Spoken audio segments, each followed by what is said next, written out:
Hi everyone, it's Jackie from Rose Gold Library, and I'm super excited to be with you today.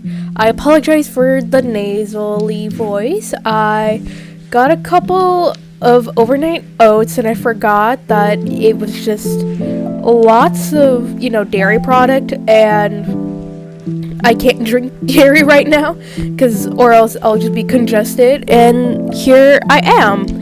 So there's that.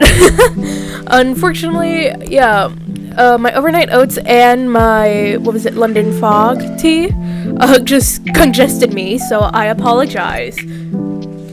But yeah, so speaking about tea, it's Alice in Wonderland, or Alice's Adventures in Wonderland by Lewis Carroll. It's about a young girl named Alice who goes down the rabbit hole into Wonderland, and then she meets interesting people, animals, and chess pieces. Well, actually card pieces. So yeah, this was a childhood classic, but I realized I never actually read it. I read passages or a couple of lines on Tumblr before, going back to the Disney one. And Disney surprisingly did adapt it pretty much everything. I will say the actual book is only 111 pages, which makes sense. It is a children's chapter book. But it was so nice to actually read it and actually understand what's going on. I tried to read it when I was younger, but I never actually clocked it, mainly because there was some British stuff or things that I wasn't used to, some of the poem styles. So there was that. So yes, this version, I got this book from Barnes & Noble. It has both Alice's Adventure in Wonderland and Through the Looking Glass and What Alice Found There.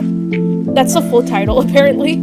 I was so confused because I thought there were 3 books in the Alice trilogy. No, it's just 2 books, but everyone just knows it as Through the Looking Glass, and What Alice Found There is some reason just gets cut off a lot. I think maybe rights or publishing issue, I'm not sure. Anyways, this book combines both of them. I actually also did read Through the Looking Glass, which would be in hopefully next week's video or sometime soon on my channel, let's be real. So yeah, so some of these quotes kind of brought me such joy, because the first one, I hope they remember her saucer of milk at tea time. Page 11, chapter 1, Down the Rabbit Hole. And it just seems so sweet that Alice remembers to make sure that her cat has tea because she's not there. And I know that Alice is supposed to be a representative for children, imagining all of this, but I'm over here I also get mad. I would also be mad too. Yeah, not mad as in crazy, mad as in angry. And the fact that in the story, the caterpillar is straight up just says, if you don't control your temper, people are going to get mad at you, and we're all mad here. Well, not we're all mad here, but you know what I'm saying. And also, this version, I have to say specifically to the editor, let me look up the editor because I do not want to butcher their name. Yeah, Introduction and Notes by Christine Morzui. I'm pretty sure I butchered that, but the likelihood that they are gonna watch this probably very low, but never to 0. I love how in the introduction and the back notes, how they mentioned how Alice in Wonderland's story has gone through so many iterations and through so many, episodes based off this story. The last, essentially, paragraphs is the Alice novel have served as touchstones for episodes in a number of popular Japanese anime series, among them Ouran High School Host Club 2006, Code Geass 2006 to 2007, and Black Butler 2014. and it's also inevitable that the novels will serve as inspiration for online computer games such as Wonderland from Virgin Games, Alice in Wonderland from Disney Interactive Studios, as well as for elements in fantasy role-playing universes that includes Dungeons and Dragons and Warhammer. And I was just like, oh wow, that's one way that out of everything that could have been portrayed from Alice in Wonderland, this person decided, oh, let's add that in the notes section. And I love that for them. I hope I get a chance to meet this person and just want to know, like, did you actually like anime? Or was this like, oh, it's so prevalent that I need to put this in there? Okay, so that was me rambling a little bit. So Alice in Wonderland Alice's Adventures in Wonderland is so much because she is just always comparing herself to, like, oh, I'm a normal girl, essentially, in that, oh, I'm not like my sister who's strict and stuff, and then she gets into a situation and then she's like, oh, don't understand the situation, let me go with the flow, but the flow does not go with her. And it's just a lot of back and forth how she has to deal with, oh, here's essentially culture shock in a child form. And that was one of the reasons why I loved it, because the famous quote, why is Raven like a writing desk? And they actually introduced that a raven is like a writing desk.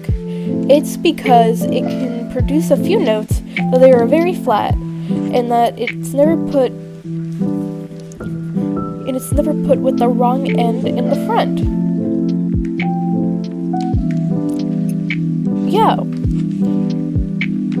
Yeah, that's what it is. Yeah, there we go. I looked it up. And Lewis Carroll originally did not have an answer to it. It's supposed to be a nonsense riddle or just no answer riddle, but then it is put inside the book that Alice Wonderland's creator Lewis Carroll was like, he got so annoyed by people asking, he's like, there, that's the answer, are you happy now? So one of my favorite quotes is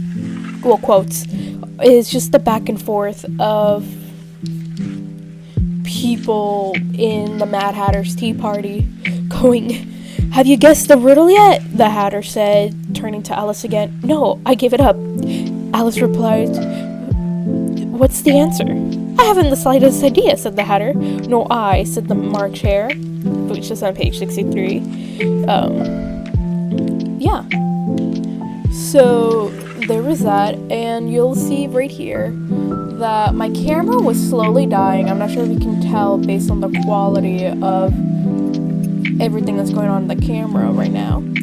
I didn't know that, but so I just wanted to give you a little warning before everything looks brighter and newer, that some of the first words that are spoken inside the Alice Adventures is Alice was beginning to get tired of sitting by her sister on the bank and having nothing to do,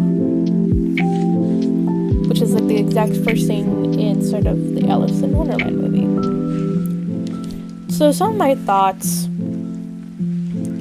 on the last words, because apparently Alice was based on a real girl, like a real person, and in the book they explain a little bit more about like how Lewis Carroll was friends with this family and they had a falling out very soon in Alice Adventures in Wonderland. Was basically like in like a bedtime story / like, oh, these are stories based on your girls. Most of the real girls, such as the sister Margaret, were real people or based on real people.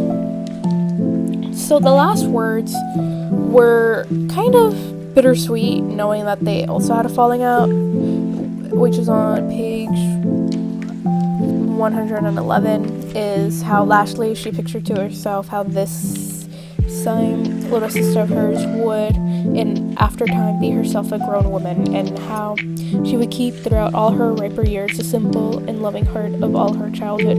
Yeah, the last words were basically a paragraph, but that's the first sentence. It just keeps going on and on. So here, my camera died, so I went back and I printed the last words, because as I was writing, I was like, oh yeah, I'll just write the last couple of sentences. No, the whole paragraph is just one sentence, which British authors tend to do for some reason. So my thoughts were, finally reading a childhood classic. I understand why it's a classic, and there's just so many elements, and also just kind of like some historical things at play, in terms of like, oh, these are the riddles that were used, or here's the parody of said riddles. And would I recommend? Yes! It's honestly a light read. Even though this book does look kind of heavy, this book is only like more or less 300 pages, which for some people that's a very light read. But if you just only look at Alice in Wonderland section, it's only like 110 pages, or 111 pages, so it's not that much. And also, it's nice to annotate just to see like, oh, where is this inspired from? Where is that inspired from? Oh, so this is what it means when they reference this in this show. Because a lot of, for example, I haven't seen it yet, but the show Alice in Borderland, which I'm going to see very soon, I'm going to binge it. It's thriller horror game based on the ideas of, the cards in Alice in Wonderland. Very loosely based on, and the characters such as the Cheshire Cat. There's so many Cheshire Cat's characters in all of media. And also Once Upon a Time, which I'm not going to get into because that show is insane. If you want me to do a video on Once Upon a Time, please let me know. But yeah, so this is the book that I have been reading for February, based on Riddle Road Cards and, the Dorm of Hatzenbull. And just Twisted Wonderland. I hope to see you very, very soon. And I hope you enjoy. Please have a like and comment down below. What books should I read for the next Twisted Wonderland characters? I'm trying to do most of my books this year based on Disney properties, more or less. And I gave this book 4 tea bags out of 5. Mainly because it was more nostalgia than, oh, this is earth-shattering, I'm looking for the stars to figure out what's wrong. But thank you so much once again, and I'll see you very, very soon. Don't forget to look at my other videos. Bye-bye!